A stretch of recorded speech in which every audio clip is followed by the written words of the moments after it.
in this lecture we are going to understand quick tricks to memorize the speed control methods of DC motor. Before memorizing the factors, we need to understand on which factors the speed of the DC motor is dependent. Now if we apply, this is a schematic diagram of DC series motor, a KVL equation to this loop, then we will get, if we take IA as the armature current, this, from there we can write this.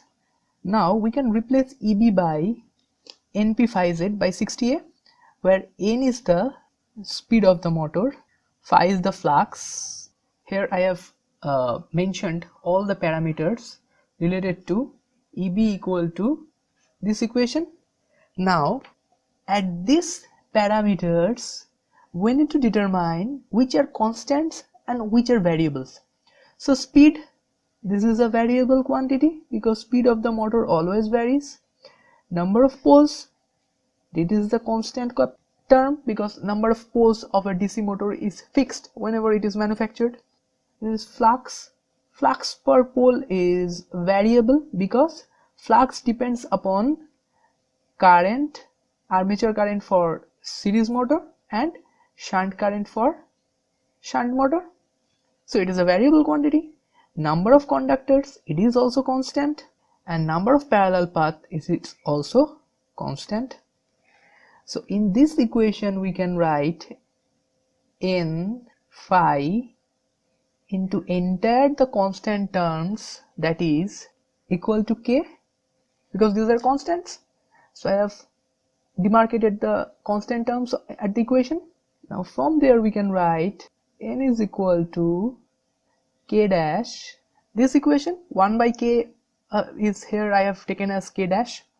So see, now the speed N is depending upon Vs, that means the supply voltage, IA, the armature current and armature resistance and series resistance, and flux phi. Now if you want to vary the voltage or the supply voltage, you can vary it. There are several techniques of varying the voltage.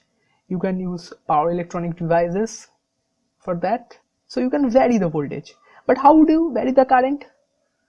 There is the only technique to vary the current is, not only technique for this DC motor, to vary the resistances. Now which resistances are there?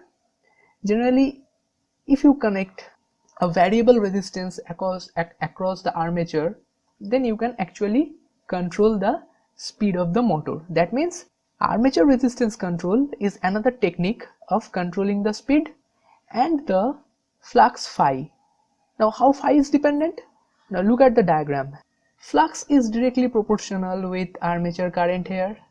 Now if we connect a variable resistance across the flux, then we can vary the armature current, so that we can vary the flux of the motor, so that we can vary again the speed of the motor.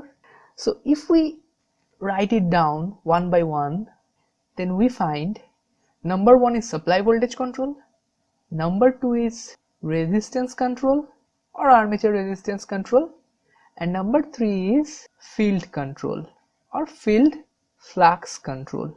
So very easy to memorize these things.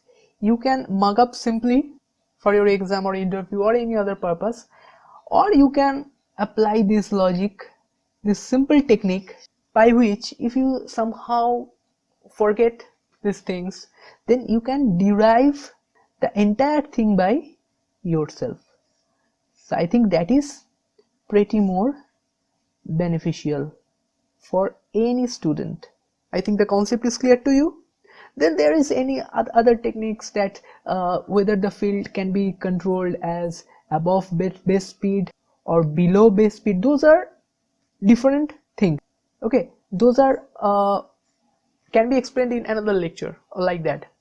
And how diverter can be used for this speed control technique, those can be discussed in different lectures. But what is the basic thing that I have, my objective of this lecture is to make you or to give you easy techniques of speed control factors, and I think this techniques is well enough to memorize the factors for speed control in DC motor. Thank you.